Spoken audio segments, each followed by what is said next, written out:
Hey YouTubers, look what's here. It's finally arrived. 026 cylinder and piston kit. It's here. This is the 44.7mm kit, as you can see there. See the parts number 1121 020 1217, and you can order that from Mike's Chainsaws, Taranaki, New Zealand. There you go if you want that. Don't know how many of you guys that follow me live in New Zealand actually, but yeah, there it is. Now here are the rings, and we'll just pop out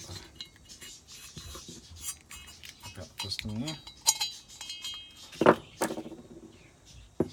Right, the piston, it comes with gudgeon pin and the gudgeon clips as well too in there. Now they look like, I don't know if you can quite see through the packet there. There you go, it's a better view. They've got those little tails on the circlips there for the gudgeon pin. Make sure those are clipped off. Something to do, I've heard something to do with the weight. Not the weight, but something to do with the piston going up and down and the gravitational forces on these circlips.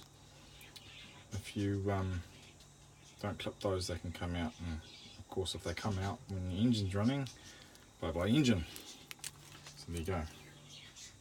Anyway, we have a nice little piston here for it, and it looks slightly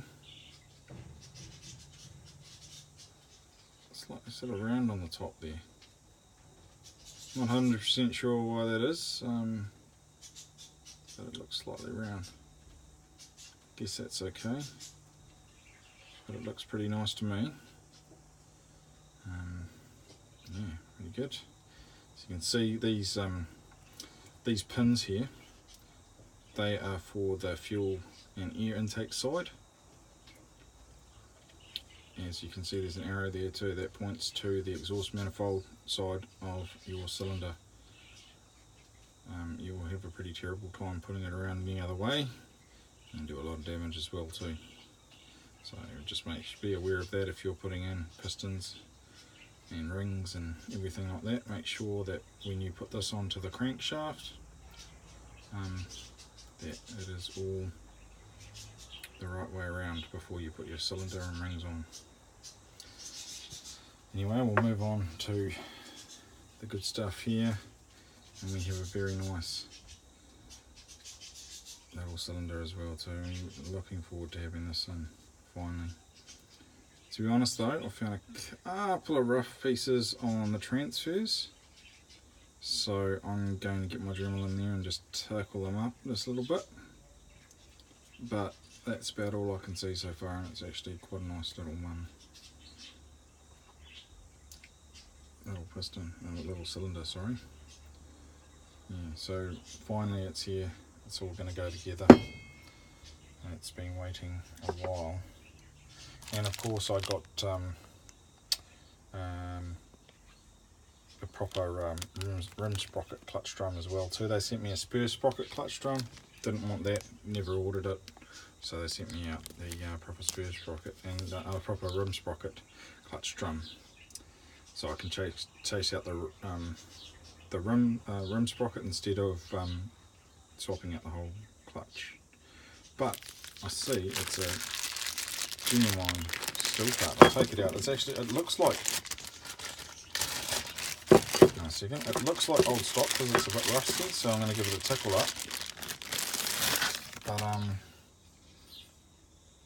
kind of stoked because it's still genuine. See that in there? A bit of clean up. Put my brush, some WD-40. Come up quite nice actually.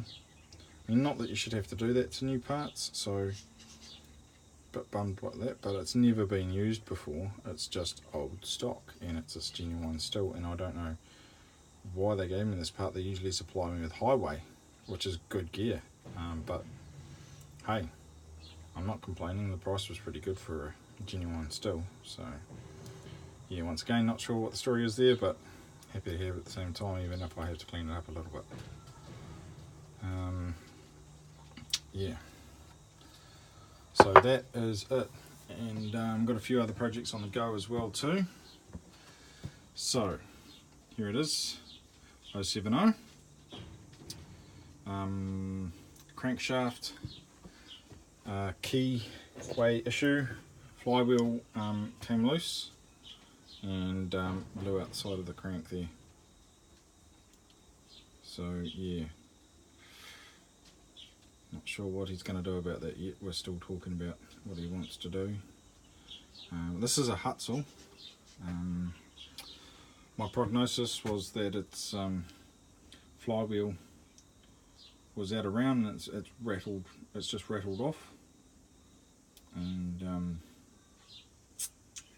yeah, but the main thing is that the key that Hutzel supplied for the keyway didn't shear like it's supposed to. It's around somewhere, and oh, it's here. It is in the flywheel. It's stuck in the thing here. It's pretty much in one piece. It didn't shear at all. It got slightly bent, but yeah, weird. Anyway, yeah, and the inside of the flywheel there got a bit munted too. Don't know if you can see it. Oh, you can see a little bit how it got munted in there. The key got jammed in there. But yeah, that's that. So we'll find out what he wants to do with that, and then his 026. I've got his 026 here too. Ended up having a carb issue. That's what it was, carb, and yeah, so it's going to be a new carb. I tried a carb kit in it to no avail, but I put my carb on it from my 026 that I rebuilt. I fully rebuilt the carb and the carb kit, and I chucked it on and tuned it up straight away and it ran. So I've tested this saw twice for air leaks just to double check, and because I was second guessing myself, but looks like it is a faulty carb in the end, as far as I know. And so new carb. Just got to get pricing from Mike's Chainsaws down Taranaki, and we'll get a new carb up here and get this great little saw running again. But apart from that, that's all that's happening. Got a 660 coming up soon, hopefully. Got a friend who's got quite a few saws. Might ask him if we can do a few videos of them as I'm working on them, but it may not be appropriate, so we'll see. But yeah, that's what's happening anyway. So rebuilding my 026, finishing the rebuild, done the bottom end, that's the top end now, and the rest of the saw to put together. Carb on this, and maybe a new crankshaft for the 070 Hutzel here. This was up and running. It was doing great. It's a cool saw. It's a really cool saw. But yeah, it's a big saw too, which is cool. Eventually though, this will have the 090 head on it, which you can bolt straight onto these, giving 137cc at about 8,000 RPM, around about there anyway. So yeah, that is it. Stihl for life, and we will catch you later.